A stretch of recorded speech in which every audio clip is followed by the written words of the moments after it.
Kevin Costner was cut from a major movie early in his career. Kevin Costner became a huge star in the 1980s and 1990s.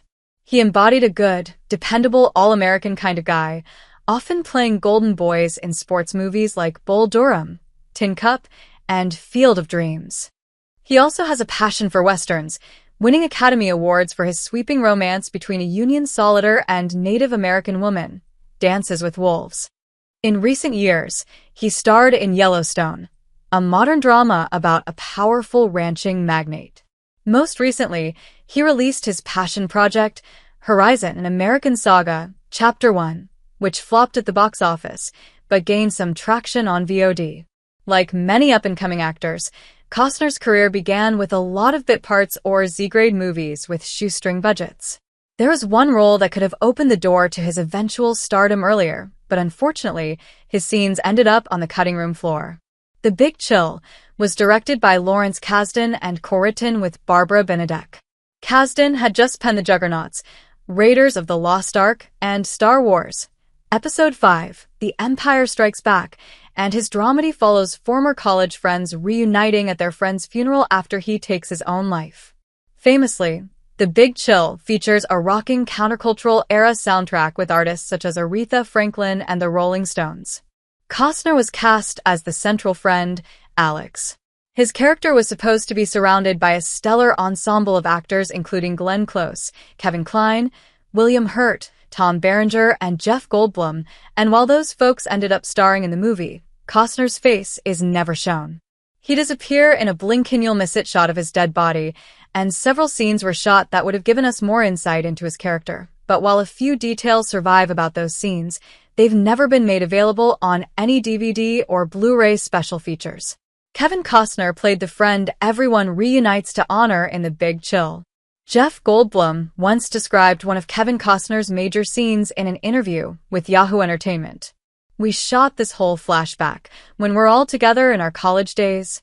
We're all making a Thanksgiving dinner. Kevin Costner's character was in the kitchen with a sharp object that finally he did himself in with, about to cut the turkey.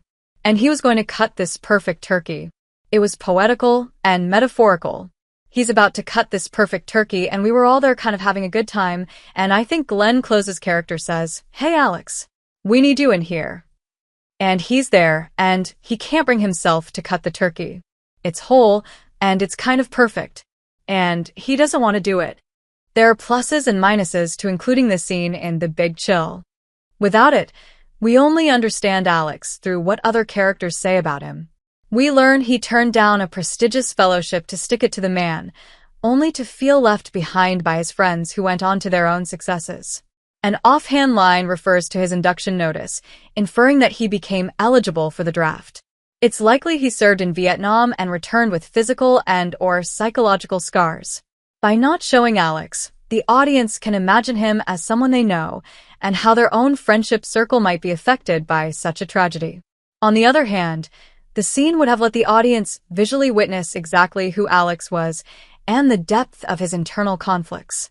Kevin Costner's performance would have likely communicated the insecurity and regret that weighed heavily on him, even for just a brief moment.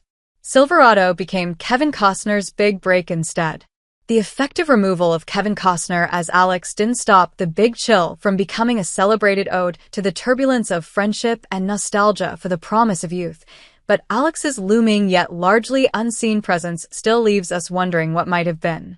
In the final presentation of the movie, he operates as a metaphor for the fractures of adulthood, where friends splinter and the pressures of jobs and keeping up appearances can bog you down. Even though Costner had his scenes cut from The Big Chill, his collaboration with Lawrence Kasdan opened the door for his breakout role in Silverado, a western about four maverick cowboys who band together to save a town under siege by a corrupt sheriff and greedy rancher. Film writer Jeremy Smith has referred to Silverado as a satisfying, old-school western with a touch of that film brat magic. It's a western made by a boomer who always wanted to make a western. Today, Kevin Costner regards his role as Jake in that movie as perfect because it is more zippy than the laconic characters he usually plays. It worked out in the end that his big break would end up being a western, since it started his love affair with a genre that would last for decades.